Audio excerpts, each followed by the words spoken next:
They say betrayal cuts the deepest. They're right. Welcome back to Dear Love Diaries, my cherished friends and new visitors alike. I'm so grateful you've joined me today for another journey through the labyrinth of human hearts. These stories of love, betrayal, and redemption remind us that sometimes life's greatest blessings come disguised as our worst heartbreaks. Today's story particularly moved me because it shows how sometimes our weakest moments can lead to our strongest futures. I remember when my world collapsed after a devastating loss. I thought I'd never find joy again. But like the phoenix rising from the ashes, sometimes we must be completely broken before we can rebuild ourselves into something stronger and more beautiful than before. Where are you watching from today? Let me know in the comments. I love seeing how our community spans the globe. As I settle in to share this remarkable story with you, I invite you to open your heart to its message. Pour yourself a cup of tea, find a comfortable spot, and allow yourself to be transported into Grace and Austin's world. Now, let me take you to San Francisco, where a talented art teacher named Grace Hill is about to experience both the greatest heartbreak and the most unexpected love story of her life. Grace Hill had always possessed a remarkable gift for seeing beauty where others saw none. As a child, she would spend hours gazing at cloud formations, finding dragons and castles hidden in their wispy shapes. As an adult, she poured that same imaginative spirit into her vibrant canvases, artworks that captured emotions most people couldn't even name. Yet, perhaps Grace's greatest gift was her ability to awaken that creative spark in others, especially the elementary students she taught at Bayview Elementary. Teaching had never been her original dream. Grace had once envisioned opening her own gallery, showcasing not only her art but also the works of other overlooked talents. She had spent years saving money, sketching plans for the space, and even choosing the perfect location in San Francisco's growing arts district. But 3 years prior, when Nathan Reed entered her life with his charming smile and ambitious career goals, those dreams were gently folded away and placed on hold. "Your gallery can wait," Nathan had told her.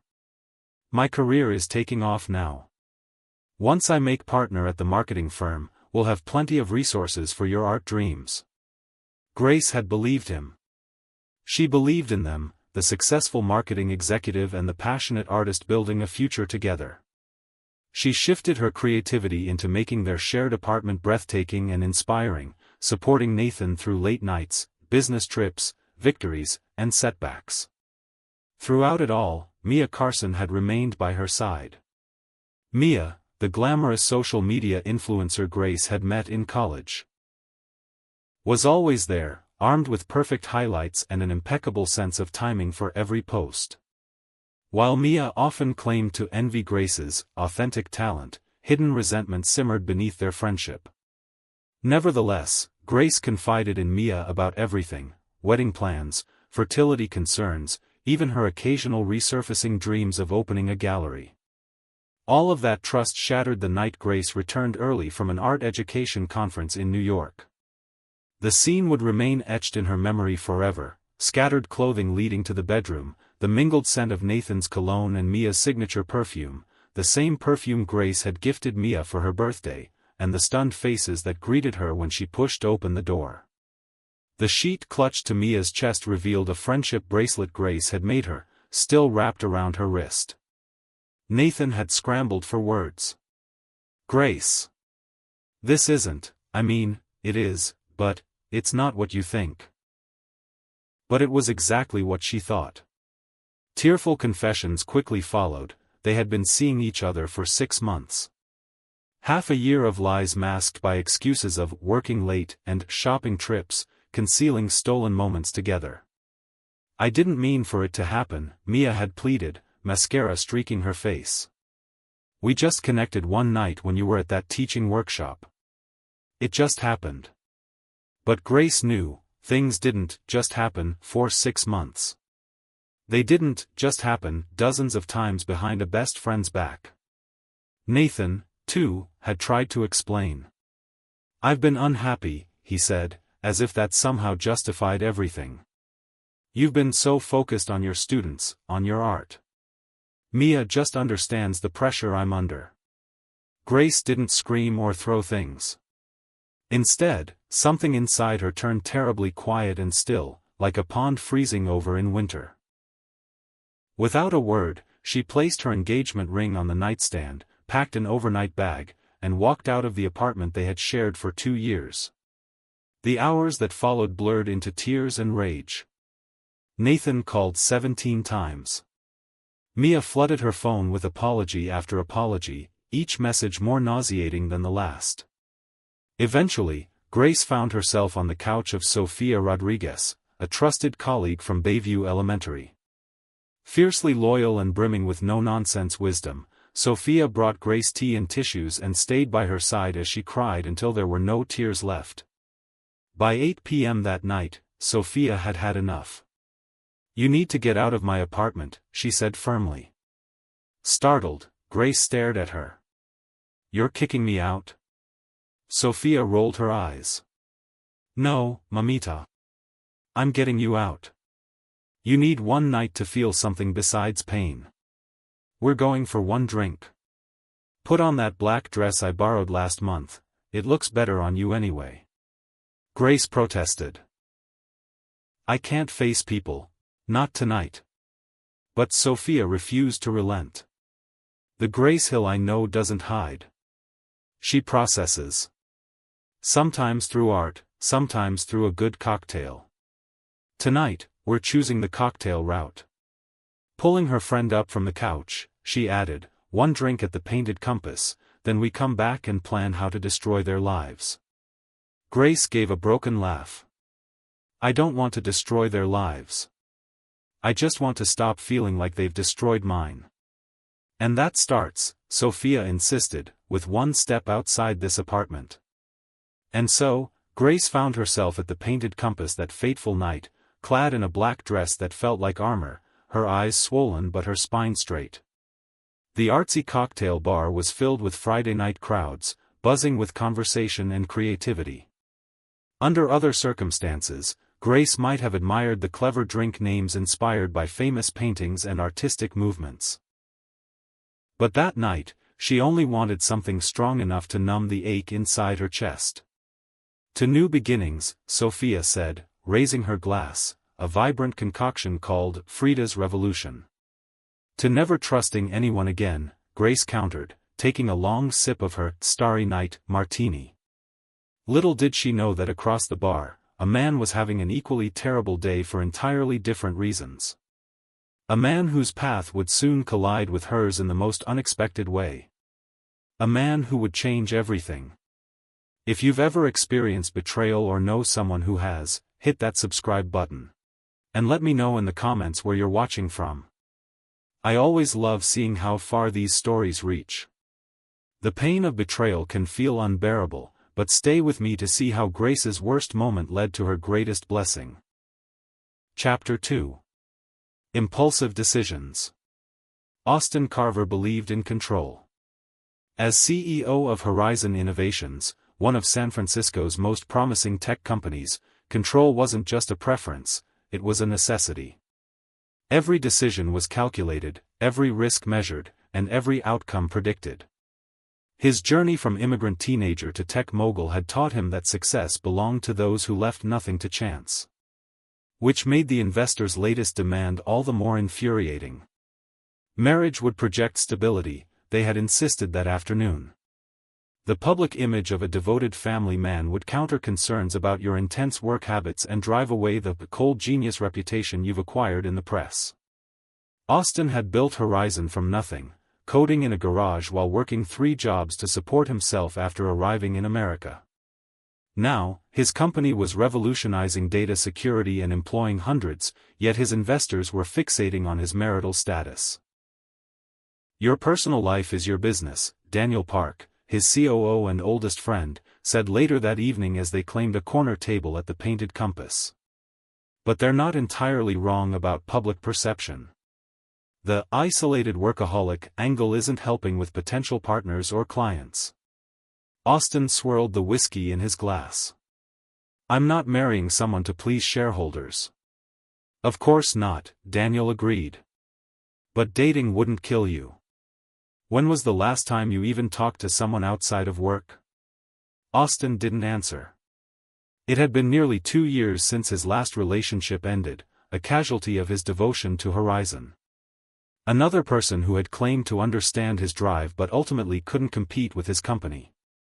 Another betrayal, when she left with proprietary information that surfaced later in a competitor's product. As Austin's gaze wandered across the bar, it landed on a woman in a black dress sitting with a friend. Even from a distance, the signs of distress were evident. Tear-reddened eyes, shoulders squared with dignity despite visible sorrow. Something about her posture held his attention longer than he intended. Daniel's voice pulled him back to reality. Your brother called again. Victor's demanding another meeting about his rightful share of the company. Austin tensed. Victor's resentment had been growing dangerously. Despite contributing nothing to Horizon's creation, Victor believed he deserved a significant portion of its success. Schedule it for next, Austin began, but was abruptly cut off when something cold and wet soaked through his custom suit jacket. The woman in the black dress had backed into their table, knocking her blue cocktail into Austin's $3,000 jacket. Oh my God, I'm so sorry, she gasped, grabbing napkins in a frantic attempt to blot the spreading stain. Up close, Austin noticed her warm brown skin, the elegant twist of her natural hair, the mortified expression on her face. Her eyes, red but striking, met his briefly before she returned to dabbing at his suit. It's fine, Austin said automatically, though the chill in his voice suggested otherwise. It's not fine, she countered, still trying to clean the mess. This suit probably costs more than I make in a month. Perfect end to a perfect day. Something in her bitter tone resonated with Austin. Bad day? He asked. A hollow laugh escaped her. You could say that.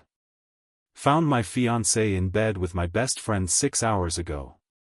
Her bluntness startled him. Most people concealed such raw emotion from strangers, especially one who so clearly projected wealth and power. But she seemed beyond caring. And you? She asked, lifting her head. What brings a man in a $3,000 suit to drown his sorrows? Daniel watched with thinly veiled fascination as Austin, who rarely engaged with strangers, answered her. Investors who think my unmarried status makes me a business liability, Austin replied.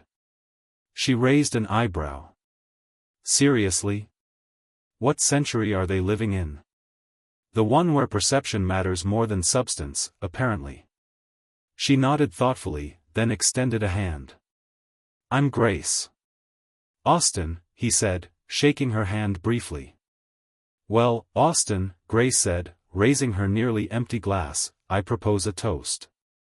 To terrible days and the strangers who understand them. Perhaps it was the whiskey. Perhaps it was frustration. Perhaps it was simply the rare honesty she displayed. Whatever the reason, Austin found himself speaking words that would change both their lives. I have a proposition for you, Grace, he said. Daniel's eyes widened. Austin, what are you? I need a wife for appearances. You need an escape. Austin's voice was steady. A temporary arrangement. 6 months. You get financial security and time to rebuild. I get the stable image my investors demand. Grace stared at him. Are you serious? Deadly. A business arrangement, nothing more. After 6 months, an amicable divorce. This is insane, Grace said, but she didn't walk away. Something about the madness of it all was strangely liberating. I don't know you.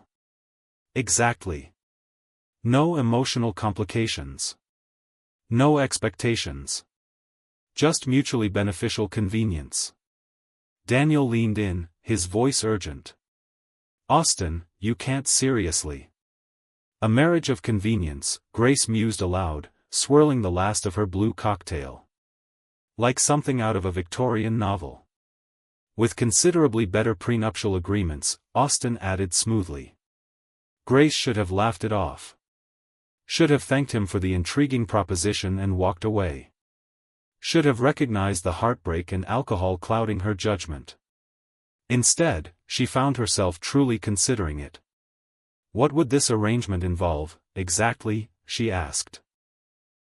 Austin outlined the terms with business-like precision: separate bedrooms, public appearances together, complete financial support for the duration of the marriage, and a generous settlement upon their agreed-upon divorce. Sophia, returning from the restroom, caught the conversation midstream. Her face was a mixture of horror and disbelief. "You're not seriously listening to this," she whispered to Grace. "It's the perfect revenge," Grace said. "Nathan and Mia betrayed me, destroyed the future I thought I had. Why not build a completely different one?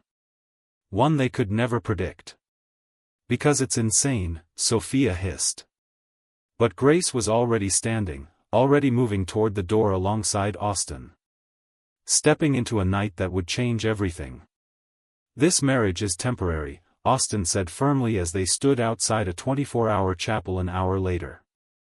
"I need a wife for business reasons. You need a clean slate.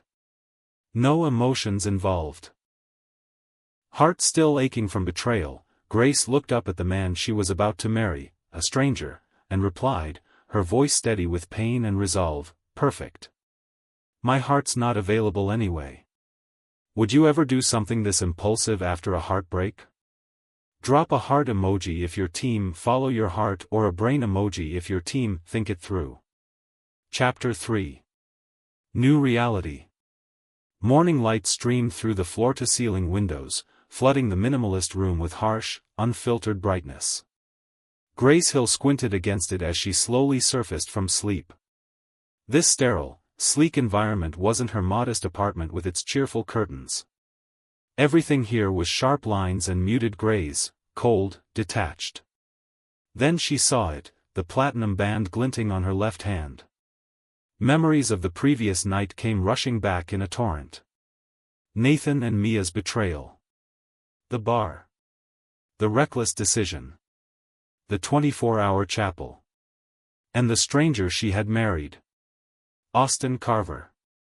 Billionaire CEO. Her husband.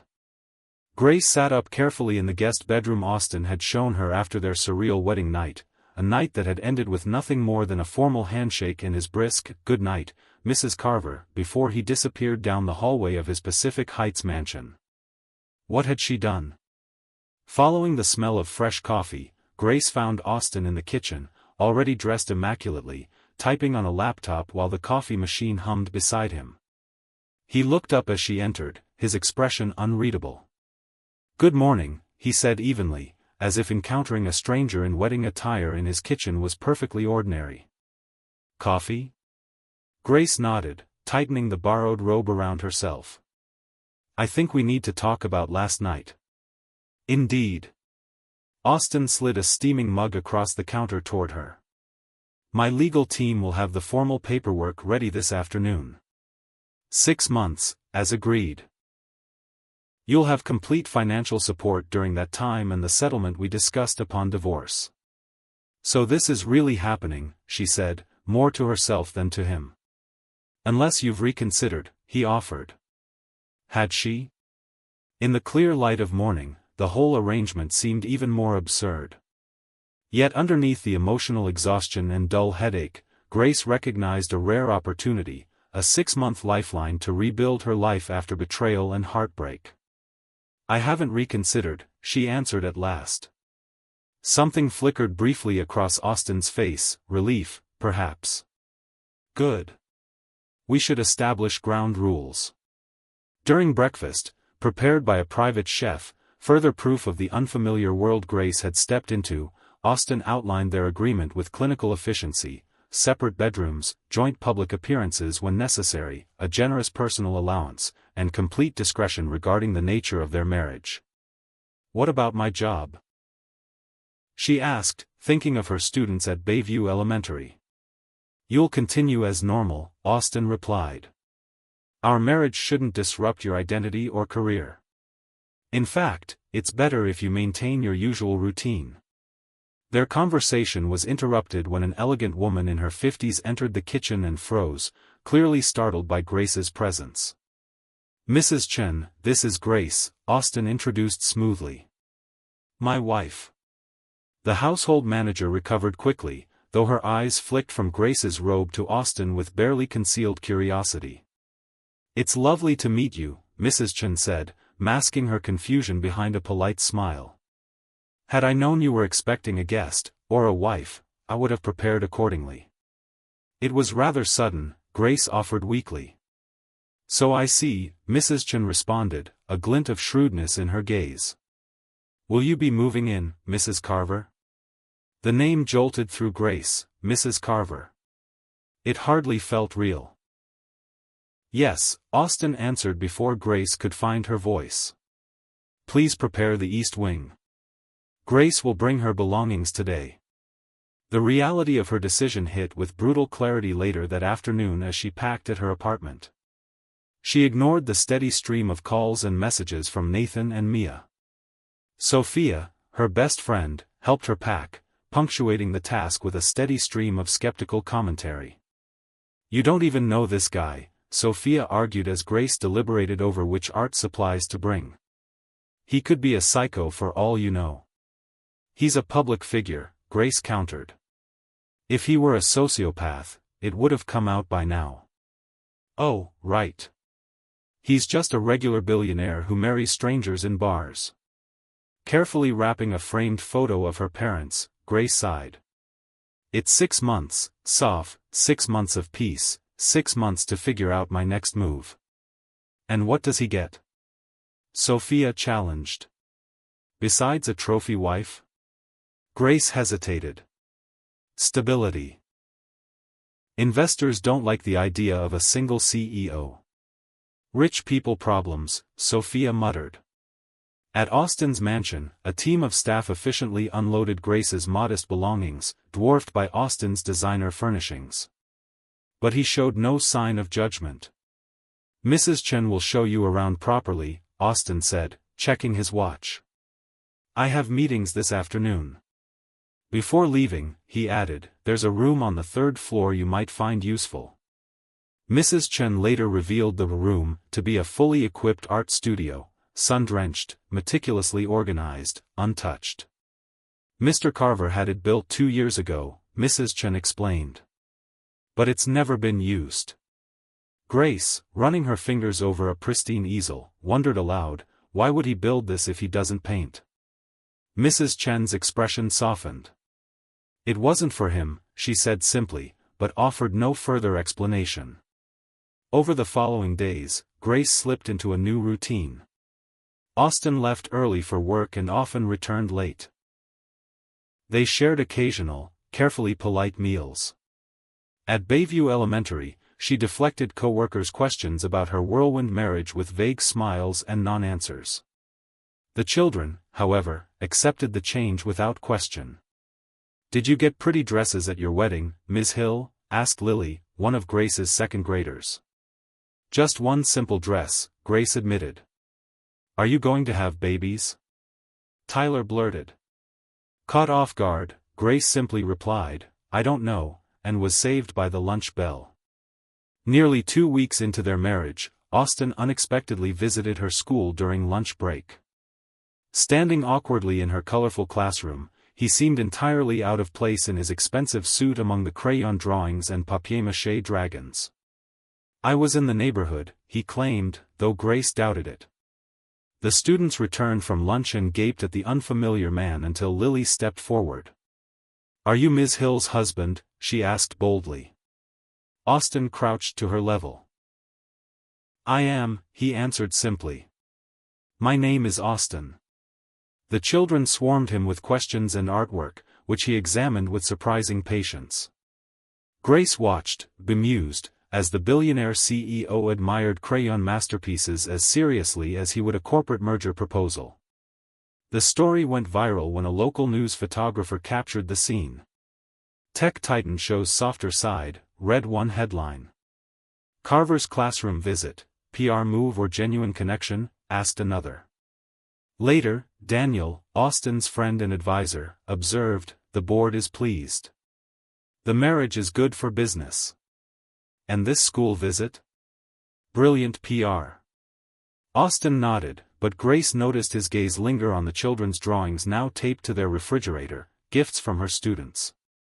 They barely know me, he said quietly that night. Children take people at face value, Grace replied.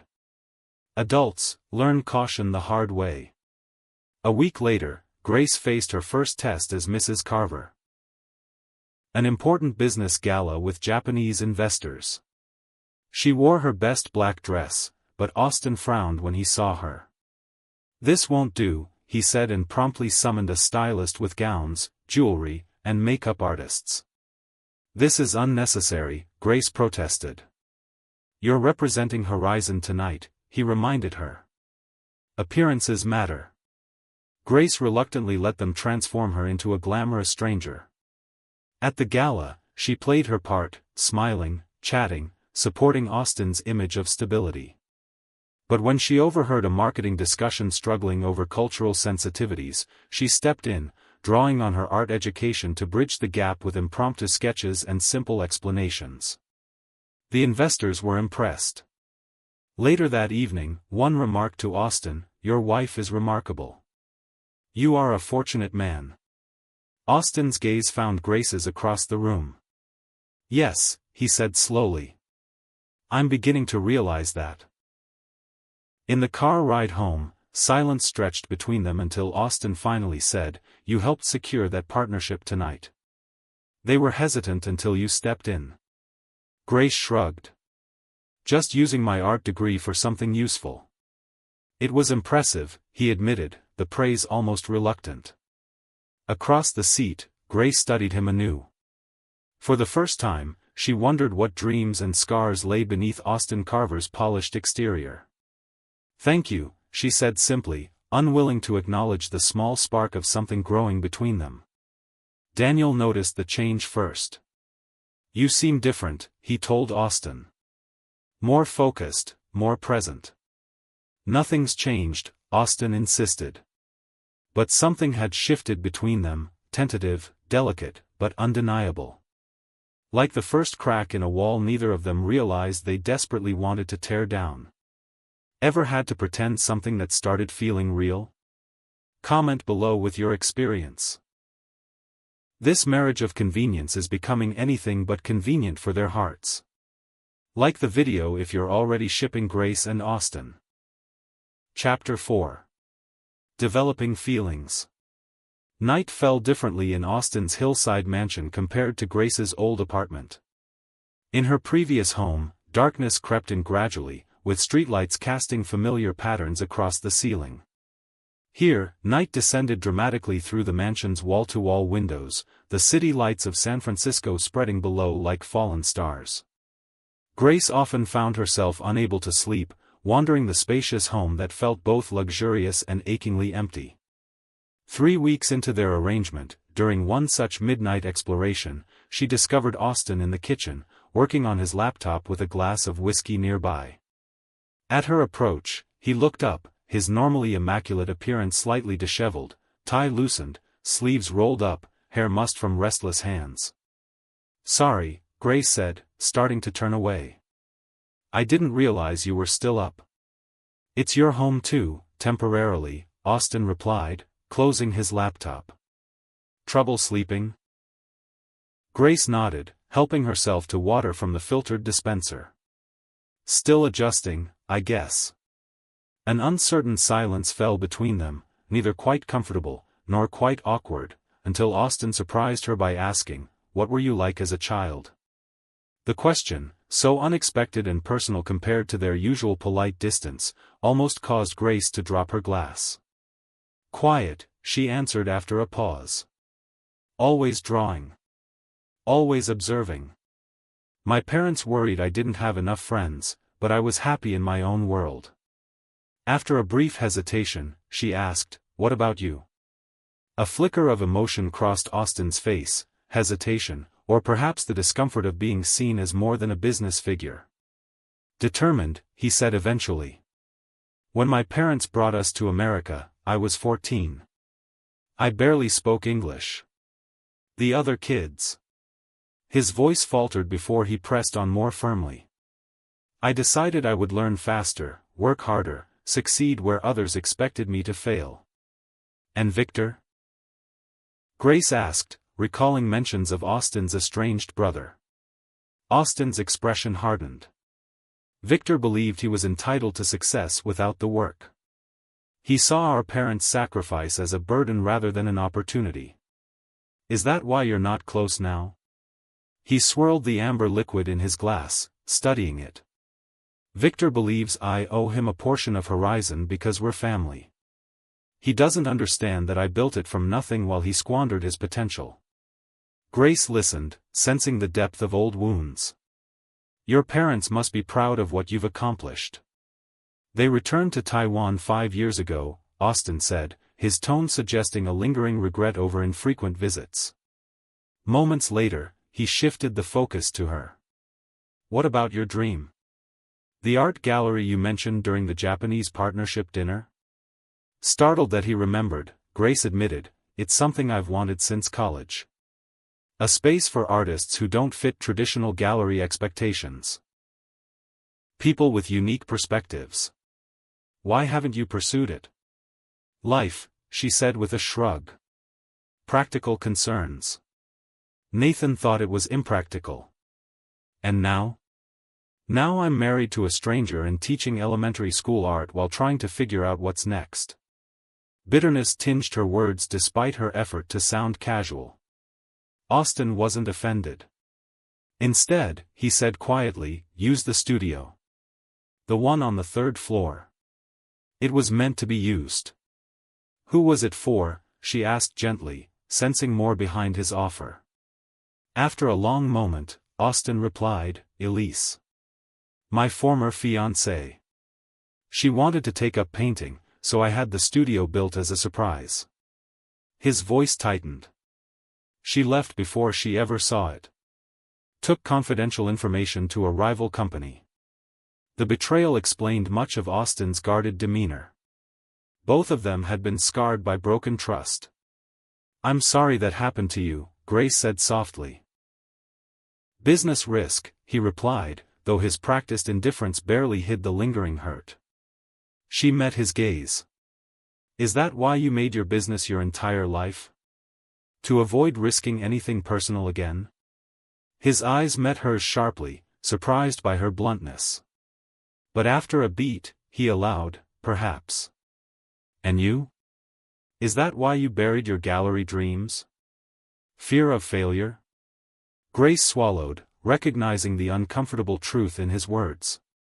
They sat there, two strangers bound by marriage, quietly acknowledging their mirrored wounds.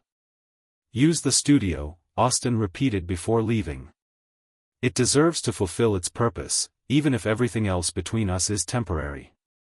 2 days later, Grace climbed the stairs to the unused studio for the first time. Sunlight streamed through the tall windows, illuminating pristine supplies and bare walls yearning for creation. She could feel the ghost of Austin's past hopes lingering in the room, and the hollow left by disappointment. Tentatively, she began to paint. Hesitant brushstrokes soon grew bold as hours slipped away unnoticed. When Austin appeared in the doorway that evening, he found Grace surrounded by vibrant canvases, the first serious artwork she had made in years. You didn't come down for dinner, he said, his gaze sweeping across the vivid creations. I lost track of time, she admitted, self-conscious of the raw emotion laid bare on canvas. Austin approached a painting of a woman half-shrouded in shadow. Is this how you see yourself? He asked quietly. Maybe, Grace said. Half known, half hidden. Even to myself sometimes. He nodded, understanding flickering in his eyes. Will you show me more? That night marked a turning point. As Grace guided him through her paintings, explaining techniques and inspirations, she revealed pieces of herself long kept guarded. And as Austin listened, truly listened, she glimpsed the man behind the businessman's facade. In the following weeks, subtle changes emerged. Austin began coming home earlier. They shared meals without distractions. He asked about her students, she inquired about his projects. Small, careful steps toward genuine connection. Until Nathan reappeared.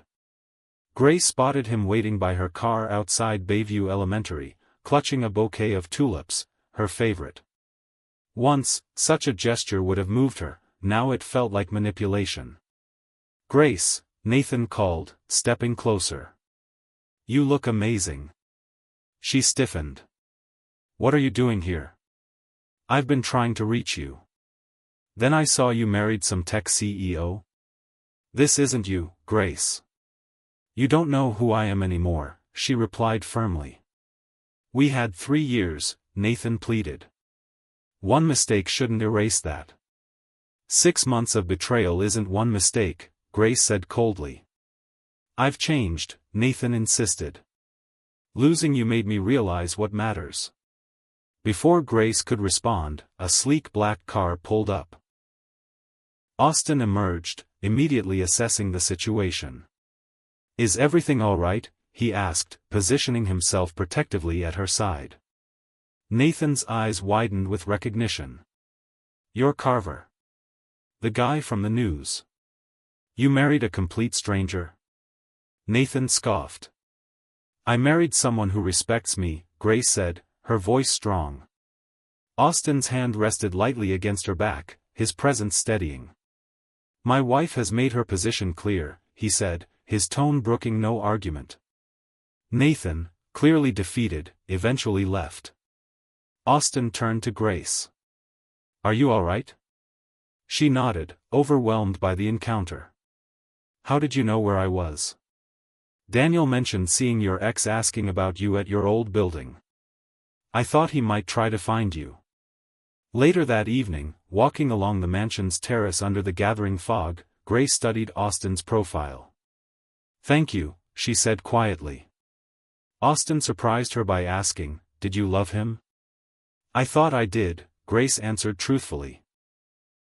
"But now I wonder if I loved the idea of him more than the reality." Austin nodded after a long silence. "I understand that distinction more than I'd like to admit." Their eyes met in the twilight, an unspoken understanding passing between them.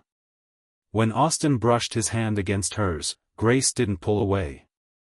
And when he leaned in, she met him halfway. Their first kiss was tentative, questioning, so unlike the businesslike handshake that had sealed their marriage. It lasted only a few seconds, but when they pulled apart, they both knew something fundamental had changed. "This wasn't part of our arrangement," Austin murmured, his voice unusually hesitant. "No," Grace agreed. "It wasn't." Yet neither suggested stepping back.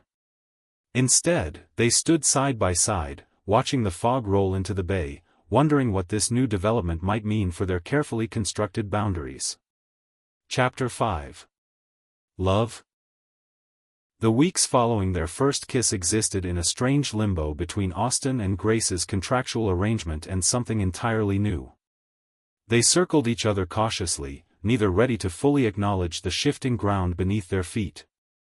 Their conversations deepened, their silences grew more comfortable, and their lives intertwined naturally. 3 months into their marriage, Horizon Innovations hosted a gallery exhibition in their downtown headquarters lobby, featuring Grace's artwork. Austin had proposed the idea casually, as if suggesting nothing more significant than a dinner menu. "The space is underutilized," he had explained. "And our clients are always commenting on the lack of visual interest." Grace recognized the gesture for what it was, a belief in her talent that Nathan had never fully embraced. She spent weeks preparing, creating new pieces alongside selections from her private collection.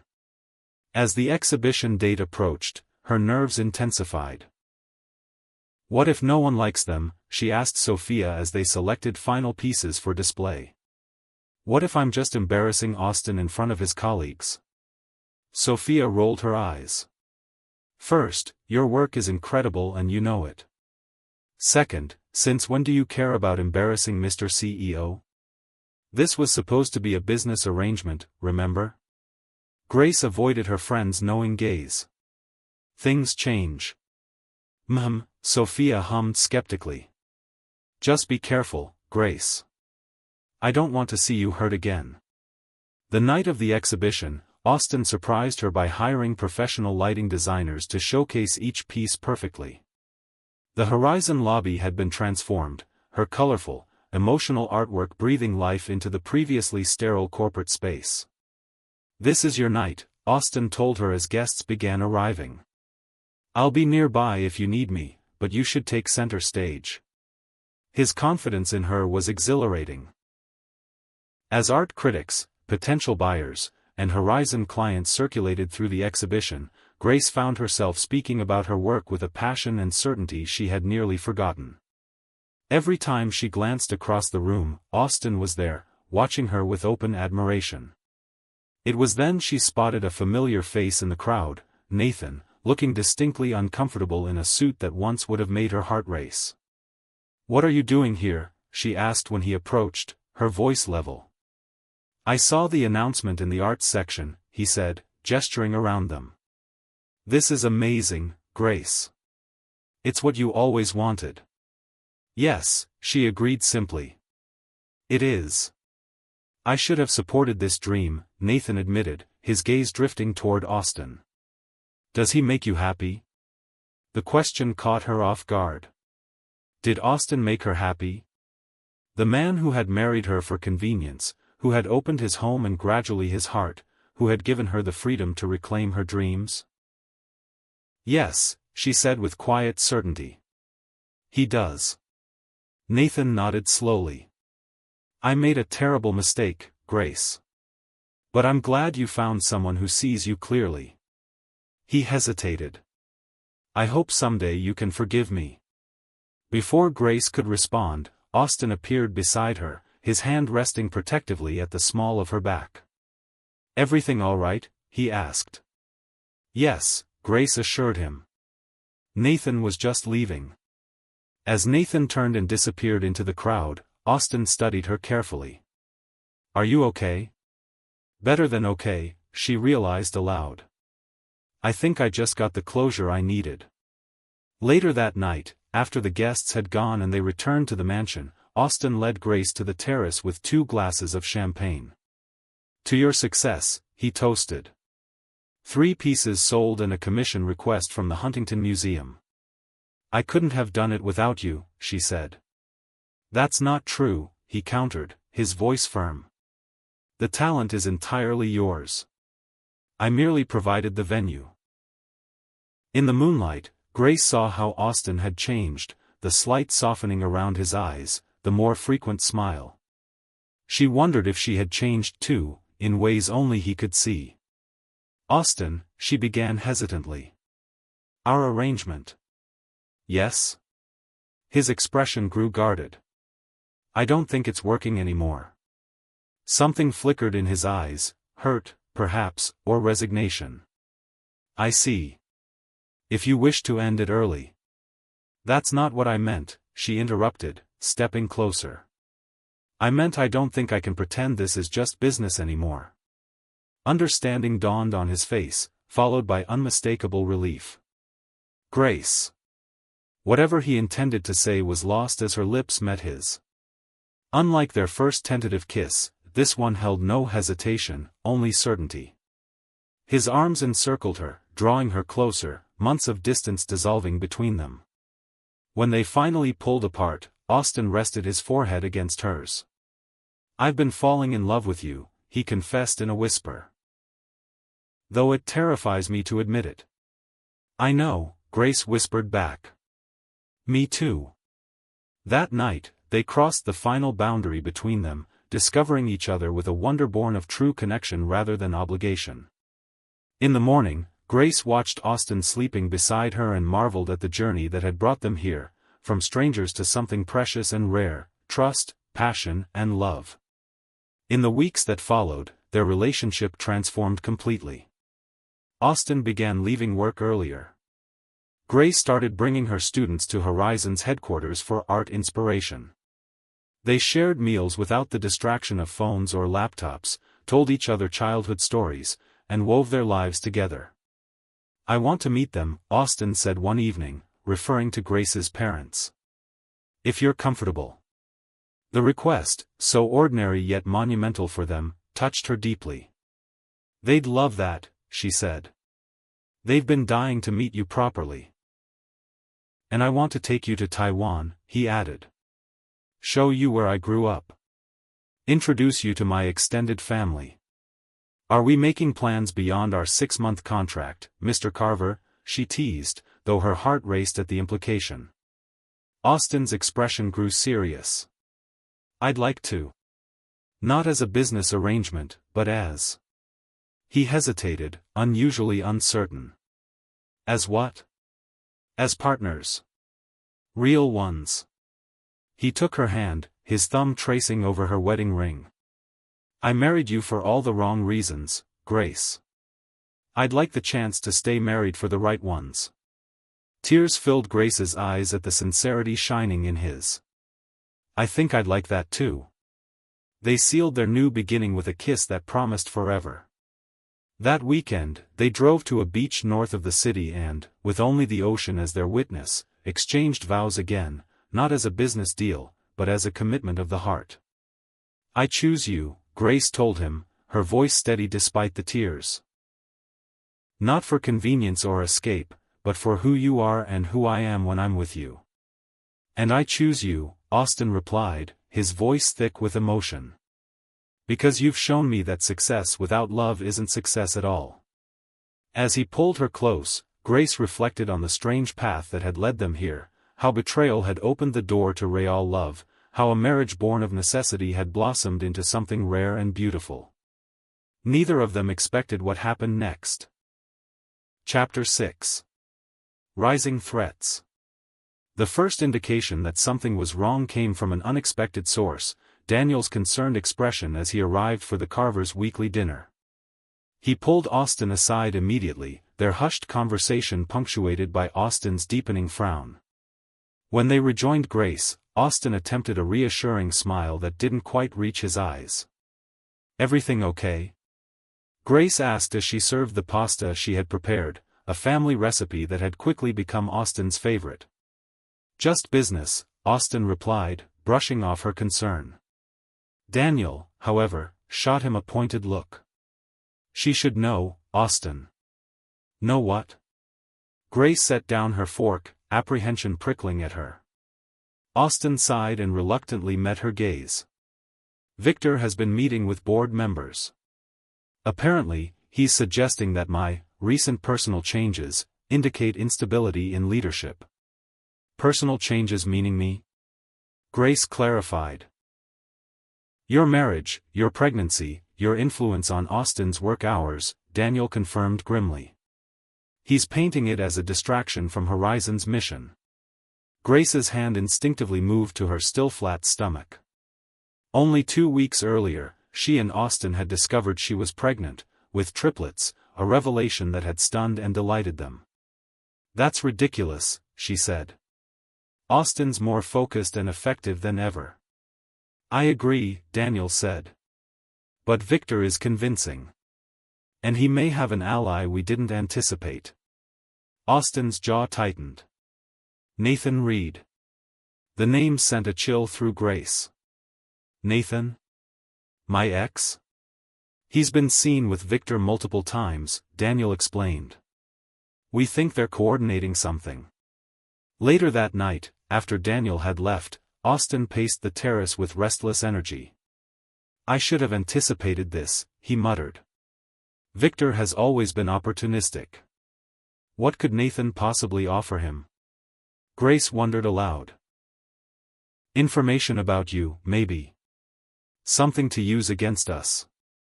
Austin ran a frustrated hand through his hair. "Victor thinks he's entitled to Horizon just because we're family. He's always resented my success." Grace crossed the terrace to take Austin's hand, stilling his movements. "We'll face this together. Whatever they're planning." His expression softened as he drew her into his arms. "I never expected you," he murmured into her hair. "Never thought finding you drunk and heartbroken in that bar would lead to this." "3 babies and a corporate conspiracy," she teased, trying to lighten the mood. His chuckle rumbled against her. 3 babies and the only love I've ever fully trusted. 2 days later, Grace was reviewing Horizon Innovation's quarterly financial reports, a new habit since becoming invested in Austin's work. Something caught her attention in the technology development expenditures. Discrepancies that didn't match what Austin had described about the quantum encryption project. "These numbers seem off," she mentioned casually when Austin returned home. Austin frowned as he took a look. "You're right. These authorizations didn't come through me." His expression darkened. "Someone's diverting funds." The couple spent the evening tracing financial trails and soon uncovered a pattern of irregularities, all leading to a shell company tied to Victor. "He's siphoning development funds," Austin realized, anger sharpening his features. "And using his board connections to hide it. Could this be why he's trying to undermine you?" Grace asked. Austin nodded grimly. "If he discredits me or forces me out, no one would dig too deeply into these transactions." The following morning, Austin convened an emergency meeting with his most trusted executives and security team. Despite Austin's concerns about her pregnancy, Grace insisted on attending. "I'm carrying 3 babies, not made of glass," she reminded him. "Besides, I found the discrepancies." The meeting revealed even more disturbing news. Victor wasn't just embezzling funds, he had been selling proprietary information to competitors, jeopardizing Horizon's market position and the security of their clients' data.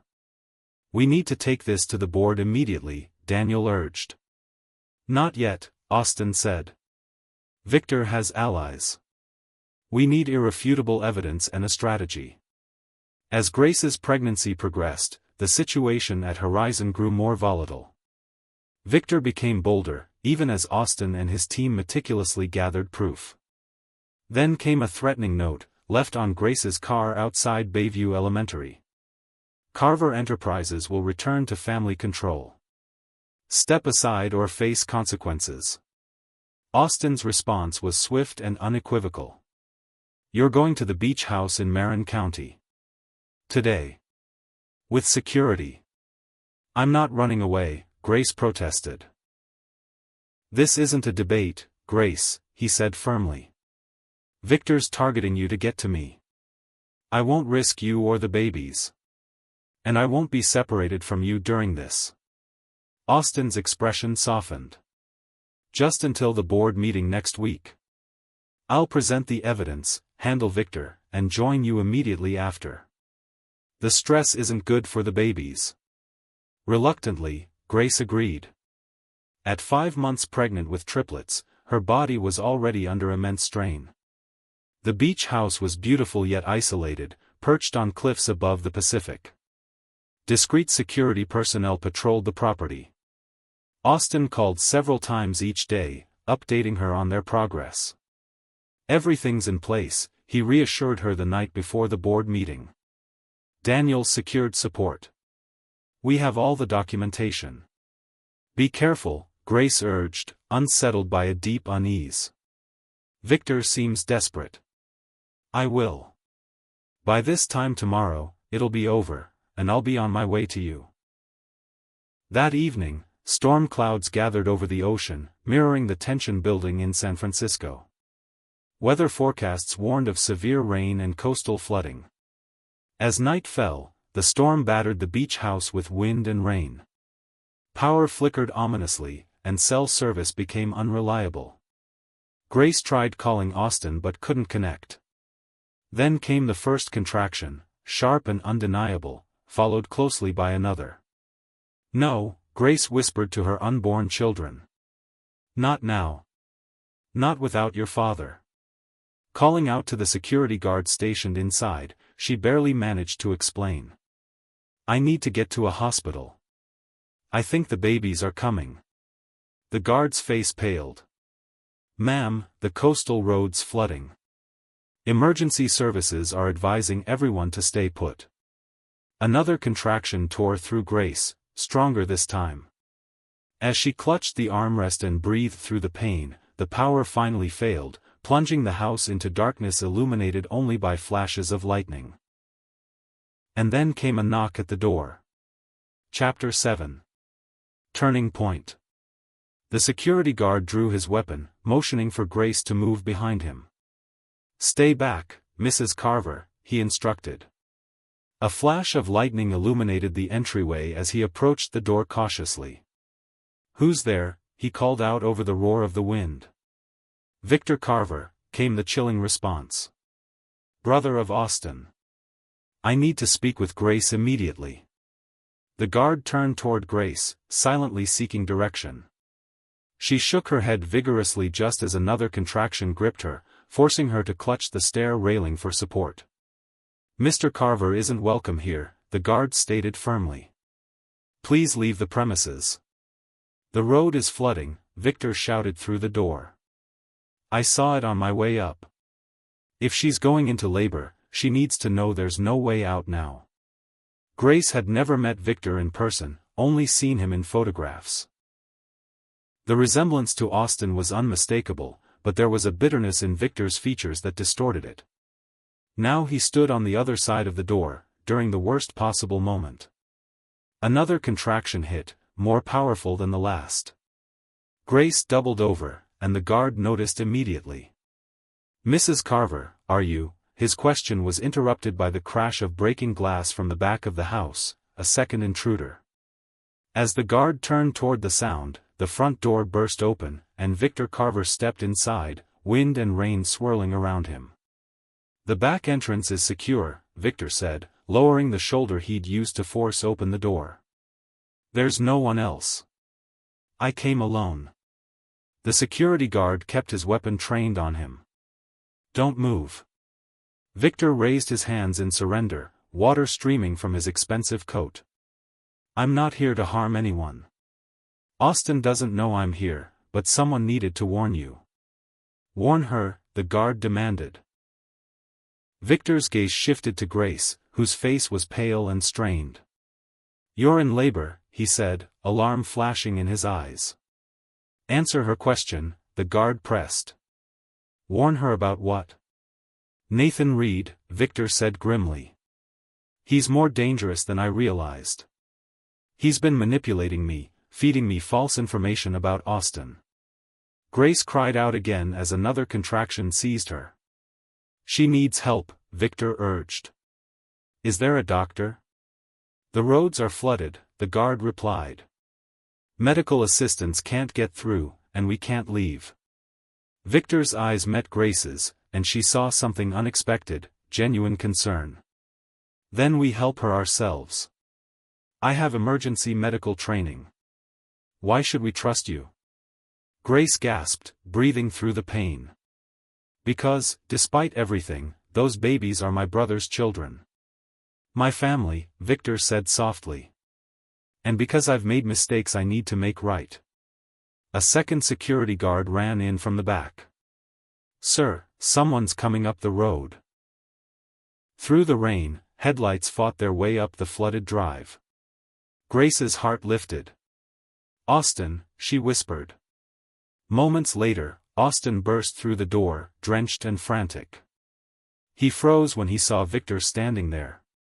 "Victor," he growled, moving protectively toward Grace. "What have you done?" "He came to warn us," Grace explained, gripping Austin's sleeve as another contraction ripped through her. Austin's fury melted into worry as he knelt by her side. "The babies?" She nodded. "Coming fast." Victor spoke urgently. "The road's impassable. We're trapped here." Austin's expression darkened as he realized the severity of the situation. "How far apart are the contractions?" "For minutes," Grace panted. The security team confirmed the grim reality: no rescue could reach them in time. "We'll deliver here," Austin decided, switching into crisis mode. An unlikely alliance formed quickly. Victor, who had once plotted against Austin, now worked alongside him to prepare for an emergency birth. They gathered towels, sterilized water, and made Grace as comfortable as possible in the living room. "Why are you helping?" Austin demanded at one point. Victor's face was lined with regret. Nathan showed me forged evidence that you planned to sell Horizon and disappear with Grace. I believed it because I wanted to believe it. You believed a stranger over your own brother? Austin snapped. Because I was bitter, Victor admitted quietly. Their conversation was cut short when Grace cried out, pain overwhelming her.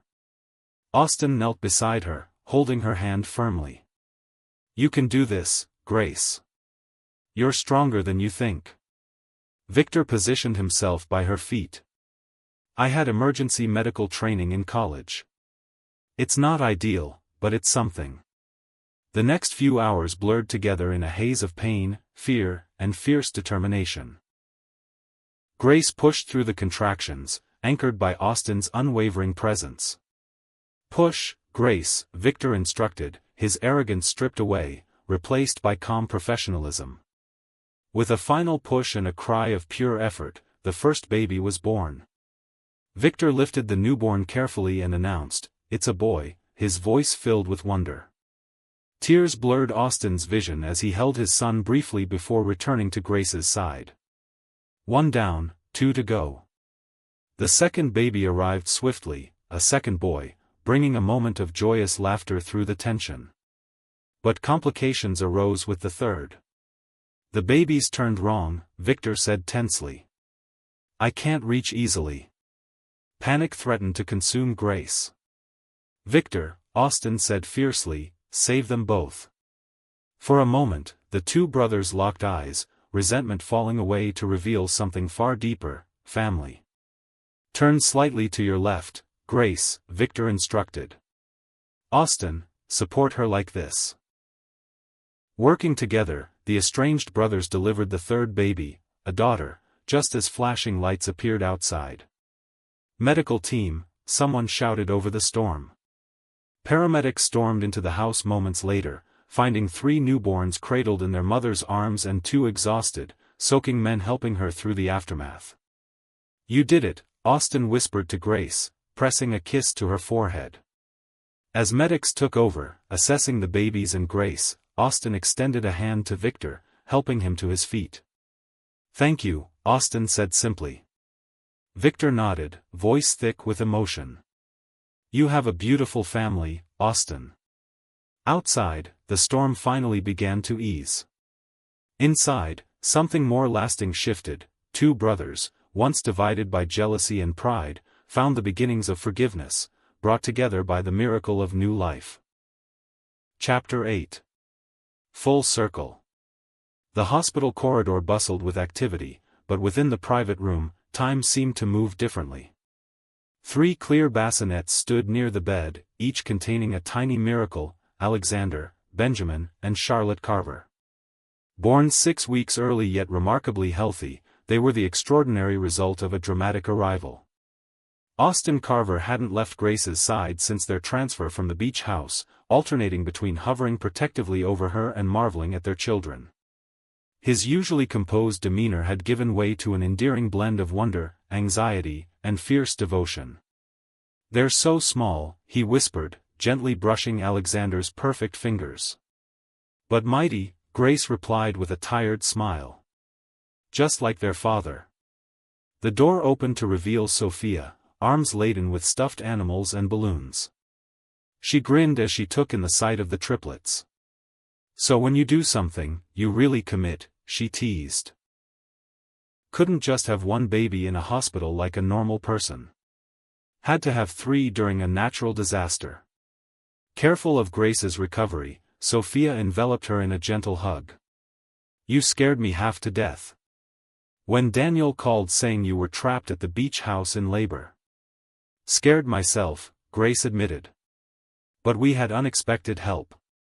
As if on cue, Victor Carver appeared in the doorway, hesitating before stepping inside. Though the brothers' relationship remained cautious, the night of the triplets' birth had begun to thaw decades of resentment. The board meeting went well, Victor reported, directing his words to Austin while allowing a soft smile to grace his face at the sight of the babies. All evidence of financial irregularities has been documented. Nathan Reed has been reported to authorities. Austin nodded. And your involvement? Full disclosure, Victor answered. I've resigned from the board and will accept whatever consequences come. Including legal ones. The tension between the brothers lingered but had shifted, now layered with tentative respect and the fragile hope of reconciliation. Charlotte has your eyes, Victor observed quietly. Mom's eyes, Austin corrected. Like we both have. A moment passed between them, shared memory, shared blood, bridging a gap that had once seemed insurmountable. Almost immediately, the media latched onto their story. Headlines like, Tech CEO's dramatic delivery during storm, swept the nation. Public imagination was captured by the unlikely tale, the billionaire, the art teacher, their whirlwind marriage turned genuine love, and the triplets born during a coastal storm, with help from an estranged uncle. Recovery came gradually, both from childbirth and the emotional upheaval of the months preceding it.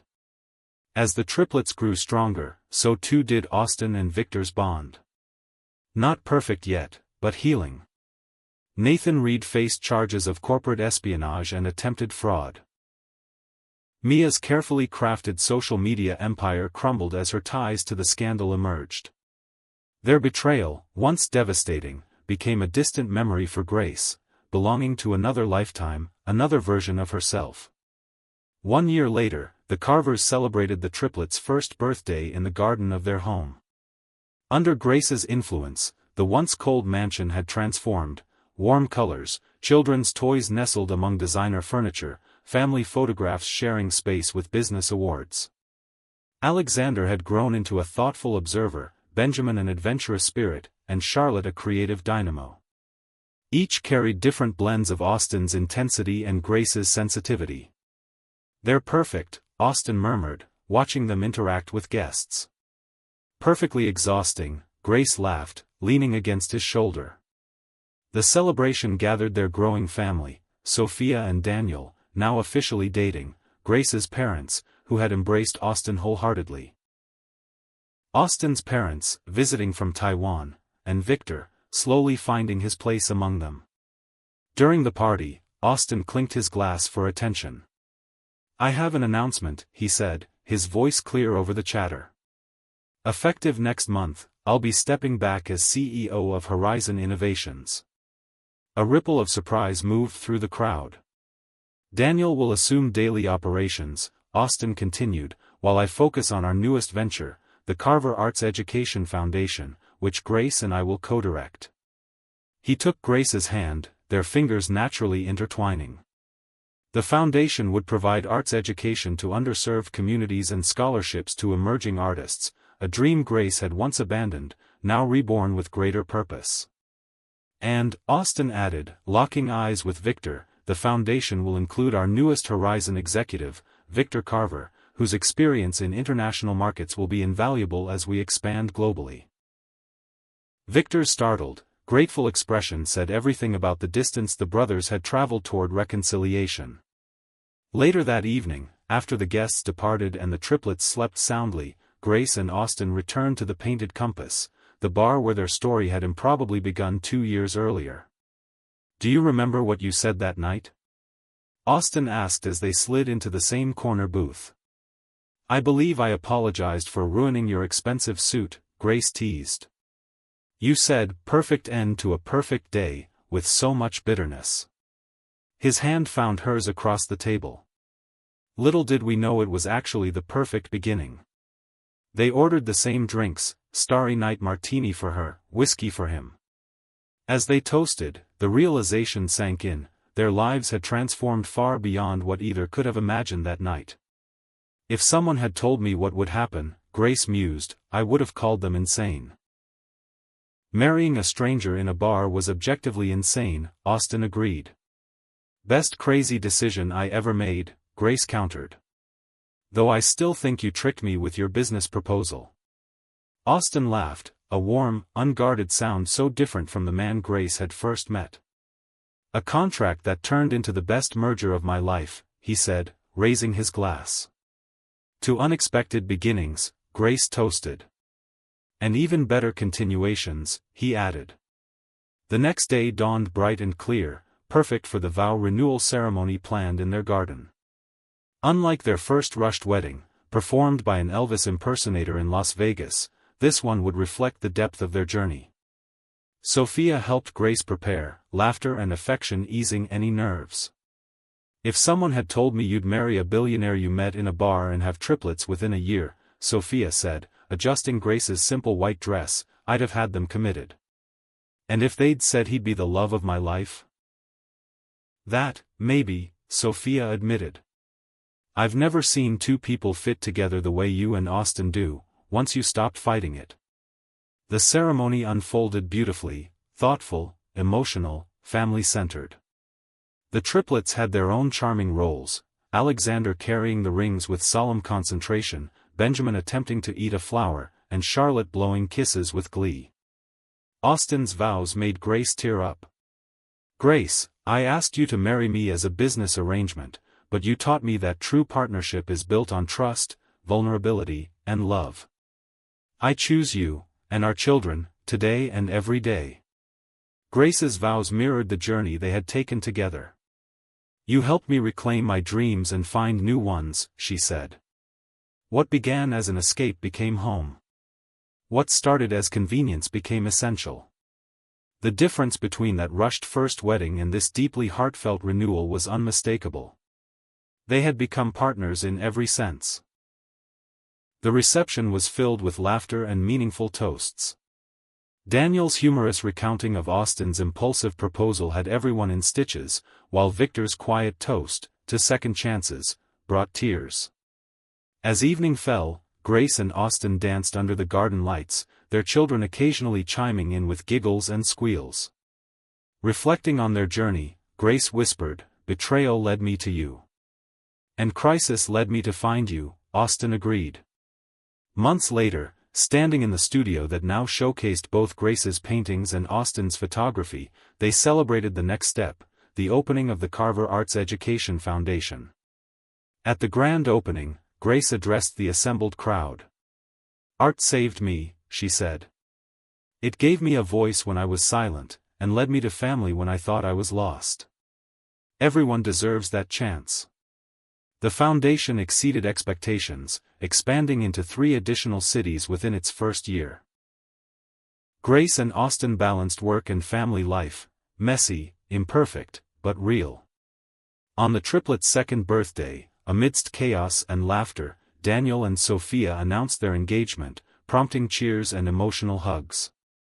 Nathan and Mia faded into the background of their lives, lessons learned, scars healed. As the party wound down, Austin approached Grace, Charlotte in his arms. "Penny for your thoughts," he asked. "Thinking how life's worst moments sometimes lead to the best things," she replied. "And that the storms," she added, smiling at him, "are always worth enduring for the sunshine afterward." In the end, Grace and Austin's story wasn't about the contracts, the crises, or even the betrayals. It was about love found in the most unlikely place, growing stronger every day. Because sometimes, the most remarkable journeys begin with a single wrong turn, one that leads exactly where you're meant to be.